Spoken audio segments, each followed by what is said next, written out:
Welcome to Diplomatic Mission Program. In our program, you will discover about private and diplomatic life of our ambassadors in Kuwait. Today we are in residency of His Excellency Mr. Mohammad Ashab Uddin, and he is going to share with us some interesting moments of his private and professional life. Let's go and discover about his diplomatic mission. We are very pleased to be joined today by His Excellency Ambassador of Bangladesh, Mr. Mohammad Ashab Uddin. Thank you for speaking with Kuwait TV today. Mr. Ambassador, can you please introduce yourself? Thank you very much. First of all, my thanks to you and through you, the Kuwait TV, for inviting me today on this program. To introduce myself, I'm a very small and simple man.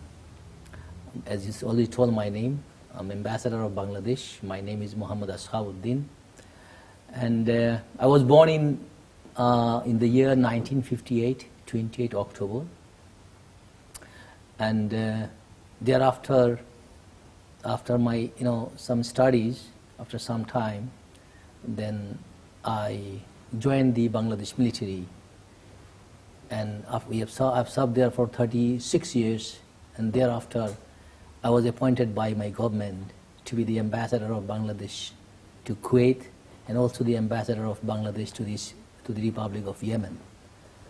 So I'm completing my 38.5 years of service as on today.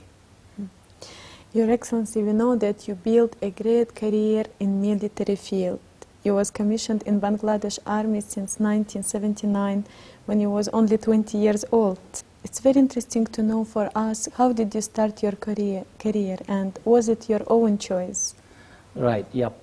The first phase of my life that I was a military man, I was a military officer. I studied my up to the higher secondary level in a British public school. We call it Cadet College. After having done my 12th grade, I joined the Bangladesh Military Academy as an officer cadet. After 2 years of very tough, rigorous training of the military anywhere in the world, I was commissioned in 1979 as a second lieutenant. And thereafter I continued my service in the military for 36 years. From a second lieutenant up to a general I became.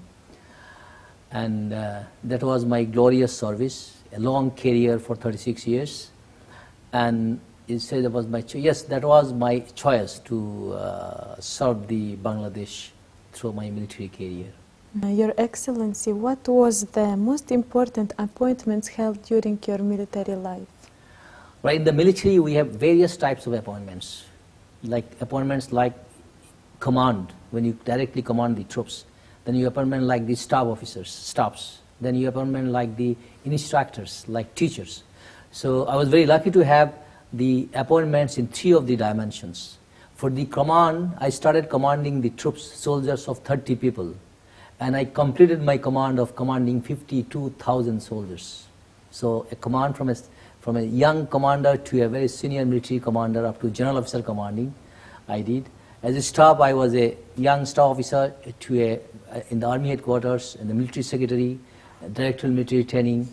As instructor, as a teacher, I was all level. I was a teacher in Bangladesh military, and I ended up as a commandant of the Defense Services Command and Staff College as the head of that institutions. Mr. Ambassador, can you tell us please more about your education experience? Right. Because we know you delivered a lot of educational programs for schools and universities.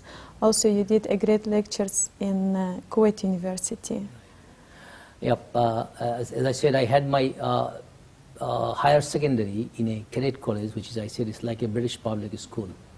After having done that, I had my graduation degree on Bachelor of Arts under the Chittagong University. It's a public, a very renowned university in Bangladesh. Chittagong University, I had my graduation. And thereafter, I had my Masters of Defense Studies. It's a master's level, a degree from the National University of Bangladesh. I had my Masters of Social Science on the political science from the National University of Bangladesh. Then I had my national and international strategic level a course of a master degree in National Defence College of India, and finally I obtained my Masters of Philosophy from the University of Madras of India. And about the taking the classes, yes, I took classes here at the Joint Staff College in Kuwait. I took a class. Then I was invited by the Kuwait University to take a class on the disaster management of Bangladesh system for the master's level students in Kuwait University. I do enjoy taking classes of the institutions, educational institutions. Right. And you delivered some lecture in Kuwait universities as well. As well, yeah. I heard, as you mentioned, you graduated, you took your master in philosophy, right? Do you think it impact your diplomatic and military career? Yeah, of course. Education has no limit, And nowadays, the society, if it's knowledge-based society, even the military career or diplomatic career, a knowledge-based individual can always deliver better. So definitely, all my experience of military and those little bit of education of those the universities and the institutions definitely has helped me to deliver better in my diplomatic career as well. Mr. Ambassador, very interesting to know about your main life philosophy. Can you tell us about it? That's a very interesting question. Everybody has his. My philosophy of life is to basically to work for my society, work for my country, for my nation. Whenever I got a chance, I try to work for my country, for my nation. But basic fundamental philosophy is that I believe as a human being, we all should work for the humanity. We should serve for the humanity. We should serve for each other. It can be within your country and go beyond the borders. It can be international arena also. So my philosophy of work is, to work with my dedication, my sincerity, hard work, and commitment to a particular job and assignment or appointment. I try in my life in all the positions. It's very interesting. Now let's talk a little bit about your diplomatic life. Yeah. Mr. Ambassador, we know that you had a stage in your life when you turned from the Major General into efficient and capable diplomat. What are the challenges happen in your life and why you did that choice? Right, that's very interesting, very pertaining for my present appointment as an ambassador. I consider it to be like that, a soldier turned to be a diplomat, I was basically a soldier. After having 36 years of service, I turned to a diplomat. My government wanted to be a diplomat, ambassador outside. So this is also a little challenging for me initially. So I had to study a lot. When I came over to Kuwait, first of all, I wanted to know the Kuwait itself, the Kuwait geography, the demography, the people, its culture, its heritage, its history. And that helped me a lot to, in knowing the people of the Kuwait, helped me to, to carry out my assignment as an ambassador. And especially, as I said, that Kuwait is a country, I'll say in fact later when I talk about the relation, it's a country which is in the hearts of all Bangladeshi people, because both the countries, we have such an outstanding historic relation between Bangladesh and Kuwait. Yeah, because we hear that you did a great effort to strengthen the relationship between Kuwait and Bangladesh, and there are many changes happened. Yeah, if I start from the little beginning, Bangladesh was independent in the year 1971, and Kuwait is the first Gulf country which recognized Bangladesh as independent country. And with a lot of my thanks and gratitude, would like to remember His Highness the President Amir. He was then the Foreign Minister of Kuwait. He went to visit Bangladesh in '73. He met our father of the nation and the then President of Bangladesh, the father of the nation, the great leader, Bangabandhu Sheikh Mujibur Rahman. He met him and he convinced him. He joined the Islamic conference in Lahore, and that made the pathway, a paveway for the other Islamic countries, especially in this region, to recognize Bangladesh. So so relation started from the very beginning of our country history. So now we can say it's around since 1979.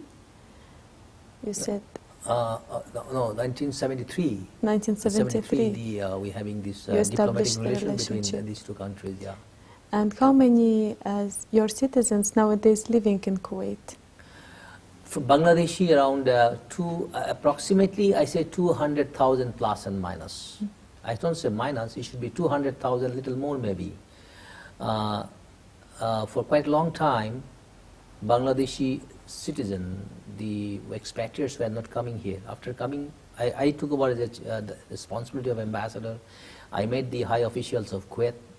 I convinced them, and now the Bangladeshi people again started coming to Kuwait for the various professional jobs. And so it should be around 200,000 approximately people working in Kuwait, and they're effectively contributing in the development of Kuwait in various aspects. At the same time, they're also earning some remittance, sending back to his own country. Interesting to know, Mr. Ambassador, that in one of your interview before you mentioned that you brought a lot of changes regarding the expatriates in Kuwait. Right. What are those changes? Yes. Since let me tell you very frankly that I'm not a very career diplomat. This was the first time for me as an ambassador. I didn't have a service like other ambassadors, this country or that country. I came here in Kuwait in 15th of September 2013. So I wanted to know, especially, where are my people? Where are they living? What are they doing? What are their problems? What are the prospects? Are they facing problems? So I had an in-depth study on those, my people. So, and then I decided, then I set my objectives and priority. And then I met my very Kuwaiti friends and my very well-wishers. They given me a lot of suggestion too. So I found the major challenge was for me to reach to my people.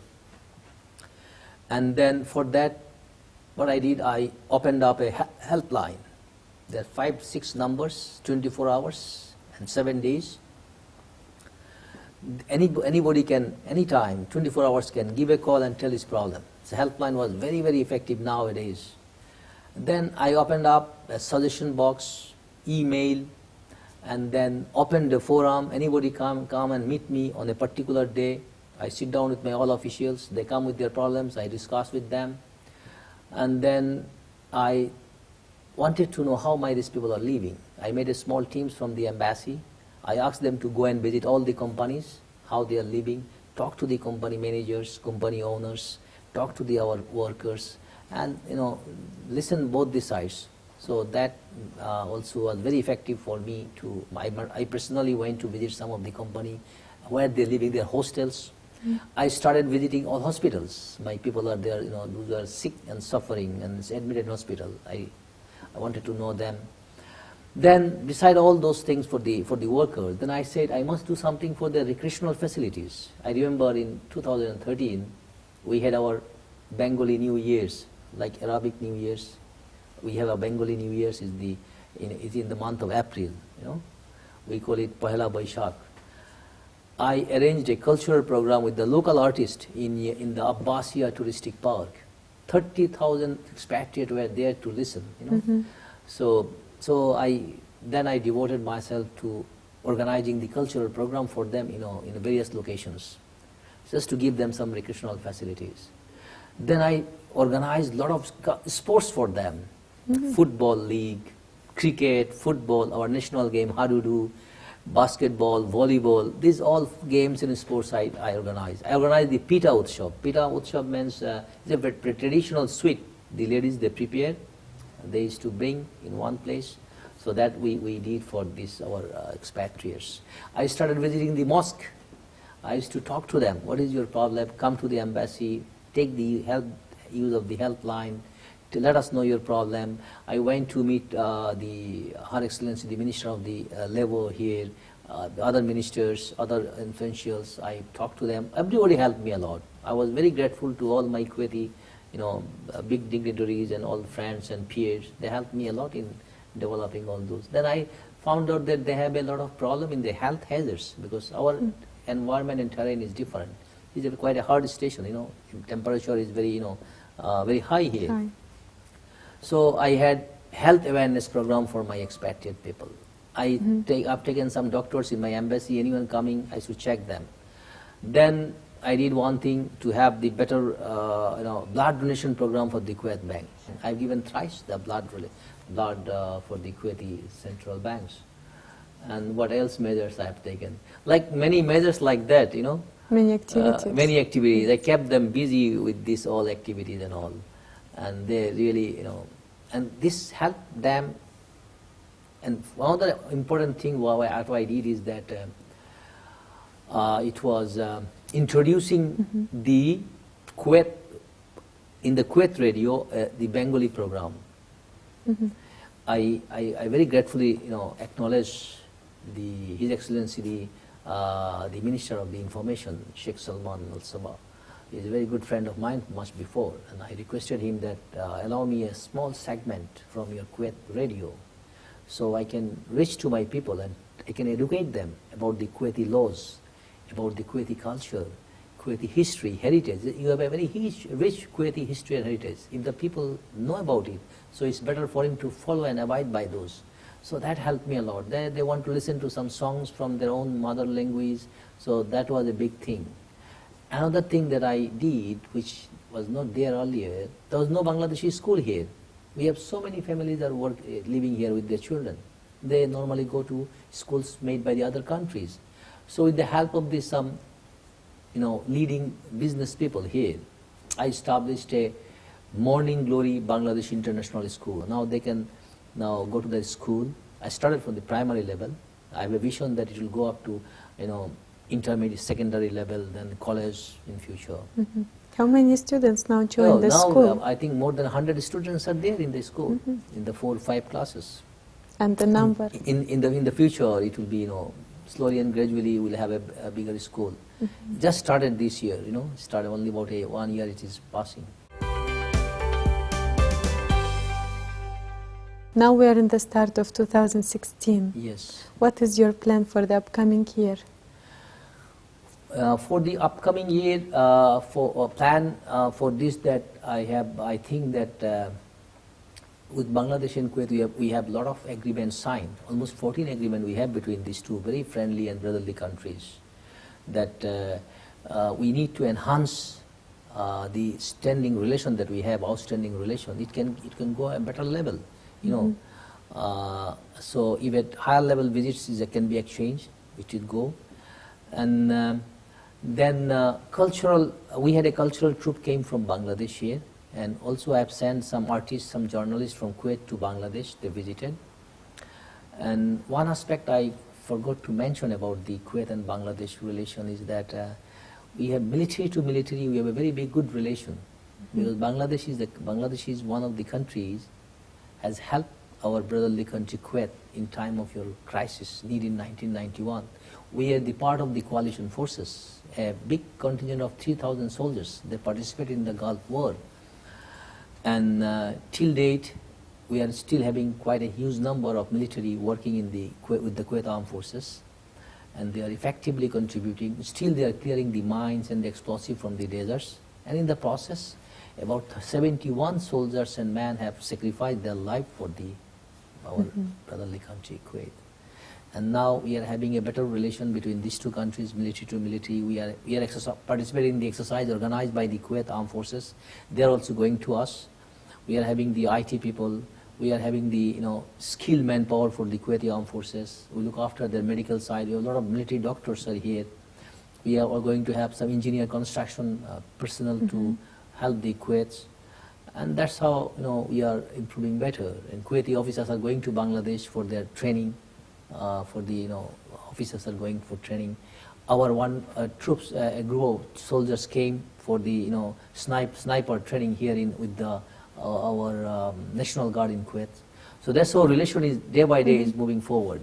And inshallah, we have a much more better scope to make these relation, take it to the pinnacle. We know that one of your plan is to increase the number of professionals in Kuwait and decrease of number of unprofessional people. That's correct, because I said Bangladesh is a country with huge potentiality. Like for example, I say we have 160 million people. We have more than 100 universities. We have 70 medical colleges, 70, 80 engineering colleges. And we produce a huge number of professionals. And these professionals, if they come to Kuwait, they can more effectively can contribute in nation building of Kuwait than of just a normal unskilled manpower. A skilled manpower will be more cost effective for them to work here in Kuwait. So we are already, Bangladesh and Kuwait has the agreement on the manpower. So we can work on that, and inshallah it will improve. Mr. Ambassador, what do you think about investment from Kuwait to Bangladesh and from Bangladesh to Kuwait? Yeah, that's also a very important What is the aspect. forecast? Yeah, very important aspect. Also, let me also once again very gratefully acknowledge the government of Kuwait for assisting the Bangladesh on many financial infrastructure projects, but through the Kuwait Fund. And many, about 20 projects has been completed under the assistance from the Kuwait Fund. And 3 of them are still ongoing, and we have some more in the pipeline on the projection. So that's a very important thing. So this we have. Kuwait and Bangladesh can increase the trade and commerce. For example, Bangladesh is the second largest country in the world for the garments manufacturing. After China, we are the largest in the world. The garments are going to the all over the America, Europe. Why not? All the chain shops are taking our garments. But Kuwait and Bangladesh can we can directly bring it. The garments coming to Kuwait are all those. It's all made in Bangladesh, but it's coming through via Europe. Kuwait and Bangladesh can directly bring it. So both the countries will be benefited like that. And not only this, we have other lot of aspects like trade exchange. Then the investment in Bangladesh, because our GDP is doing very fine, and what is called a survey very recently done. A survey said 3 countries in the world doing very fine in the GDP growth. First is Iraq, almost above 8%. Bangladesh is second, is with 7%. Then India also with 7%, second and third. So Bangladesh GDP is going very fine, and it is for the last few years we are maintaining this GDP of 6.5 to 7 growth rate. So this is a huge prospect of investment. And very recently we are having discussion between Kuwait and Bangladesh, promotion and protection of the investment from both the sides. So the business group from Kuwait can visit Bangladesh, and Bangladeshi businessmen can come and visit Kuwait. So that will enhance the trade and commerce between these 2 countries. And already we have the agreement on that. Where do you see the most successful investment? In which field? Bangladesh, with I already proposed to Kuwait one thing is also under process here, a refinery to be established in Bangladesh. Kuwait has got a huge well, so that if they can establish a refinery in Bangladesh, so we can take the well from the Kuwait, and that will be a not only a refinery, it has got petrochemical industry. So this is one. And plus in Bangladesh, since we have a huge population, we need huge energy. They can invest in the energy sector, in the industry sector, like in the garment sectors, in the infrastructure sectors. So these are the sectors where, and we have a very friendly policies for the investors. We have a huge investors from the China, from the Japan, from the South Korea, from the, they have their own specialized economic zone for that. So if our very friendly country, brotherly country, Kuwait wants, Bangladesh can provide a special economic zone for the investors to invest in Bangladesh. I know that Bangladesh can provide also an amazing destination for tourists. Yes, yeah. As a tourist, which places would you recommend me to visit? Bangladesh, it's very interesting to note here, perhaps you'll be knowing, is a country of 155,000 square kilometers. But if you will not believe that how many rivers we have, more than 300 rivers. Many countries don't have a single river. We have more than 300 rivers. Major rivers are said 12, 13 major rivers. So many rivers we have. We have the hills, mountains. We have Bay of Bengal. And world longest beach is in Bangladesh. 136 kilometers. Oh, it's so one stretch beach. And the best beach in the world we have in our southeastern part of Bangladesh. St. Martin, then Cox's Bazar, and all those places. So we have the sea, river, mountain, Mountain. and combination of this. It's a wonderful place for the tourists to move and see around. But- And such a green country, is known as, a country with lot of greens, lot of vegetation. World largest mangrove jungle is in Bangladesh. 50% more than 50% in Bangladesh, and rest part of it India. Largest mangrove forest. And in that forest has so many things to see, so much of diversity in that mangrove forest. A wonderful thing. There are Royal Bengal tigers. There are a lot of crocodiles. A lot of types of, wildlife is there. It's very interesting. And by statistics, how many tourists they visited Bangladesh for 2015? Exactly, I can't tell you the figure, but it is first of all, the domestic tourists are too much nowadays. If I remember, we have a season, tourist season, like this is the time season. From Especially, Kuwait? From Kuwait, the tourist season should be like, yes, we have a similar season like here, like from September to April. It's a very fantastic time for visiting.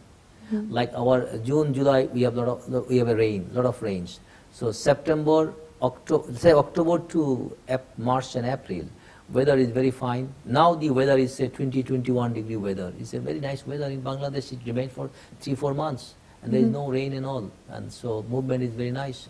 And we have a lot of domestic aircrafts covering all those tourist spots. So this is the best time for the visiting our those wonderful places. And what are the procedure to obtain the visa for Bangladesh? We have made our process very easy. Anyone wants to visit Bangladesh, my embassy is here. I take just 2 to 3 days, not even 2 days. Any emergency, I give 1 day visa. Our process is very simple. You just fill up some program, some forms, go to the one. Just today, if you give, tomorrow you get the visa. Our visa procedure is very easy, and especially a country like Kuwait. Our brothers and sisters in Kuwait are most welcome. What is the most famous traditional festivals or events occurred in Bangladesh, and you celebrate at the same time in your embassy? All right. We have many national days. First of all, our most important one is the our Independence and National Day is on 26th of March every year. Then we have our Victory Day. The country was liberated. Is 16th of December. Then we have other national days. Mother Language Day, 21st February. You may be knowing that 21st February, we call it our Mother Language Day, Martyrs Day. And on this day, for the own language, back in 1952, 21st February, many students and many brave sons of the soil gave their life to protect their own mother language. And United Nations has accepted 21st February as now International Mother Language Day. All the countries in the world, all the members of the United Nations, they celebrate 21st February as their Mother Language Day. So this is a big achievement for a country like us. And then we have our 2 Eid, like Eid al-Fitr, as a Muslim, it's a Muslim majority country, Eid al-Fitr and Eid al-Adha, 2 major celebrations. Then we have our Bengali New Year's. Then we have other religions, like we have Hindu, we have Christian, we have Buddhist. They have their own religious day, and those are the common national holidays. Now we have a very good relation between all these religious groups. We enjoy a very high degree of communal trust and the communal harmony between all those. So when we have a Eid for the Muslims, the other people also join us. When they have their religion, we join them. We say that religion is yours, but the ceremony is for all. Occasion is for all. So that's how we enjoy these a lot of ceremonies. And how do you organize those events for your community in Kuwait? Yes, we do all the national those important days. We perform in our embassy. We invite our community people, and the major ones like the Bengali New Year, we do it in outside.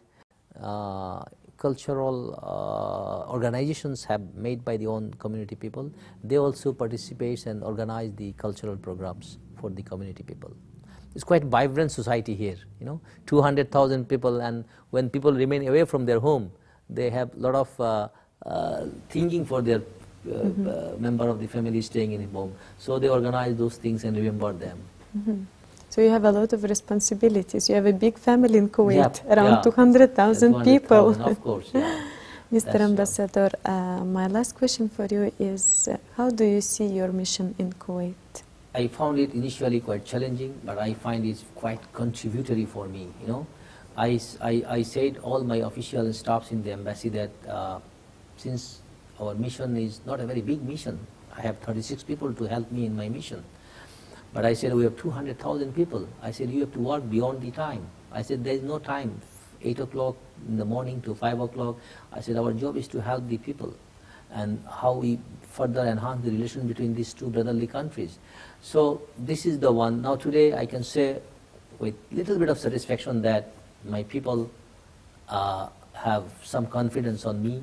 I'm trying to go to them, reach to them, listen to their problems, and then bring it to the notice of the Kuwaiti authorities. And they are always very helping hands. This one is, and if I see a little further, still the biggest room in the world is the room of improvement. We have still many dimensions are there to improve upon bilaterally and also with the expatriates. I'm sure that you would like to deliver some message for your community in Kuwait. Okay. Should I deliver in Bengali, then in English I can translate? Let me speak in few words in Bengali there to understand. Yes. And then I'll translate it into English, okay? Yes, it will be perfect. আজকের এই অনুষ্ঠান আপনারা যা দেখছেন বা যারা দেখবেন বাংলাদেশি আমার প্রবাসী বাংলাদেশি ভাই ও বোনেরা, আমি আপনাদের অ্যাম্বাসেডর হিসেবে আপনাদের কাছে এইটুকুই আশা করব যে আপনারা এই দেশে আসেন.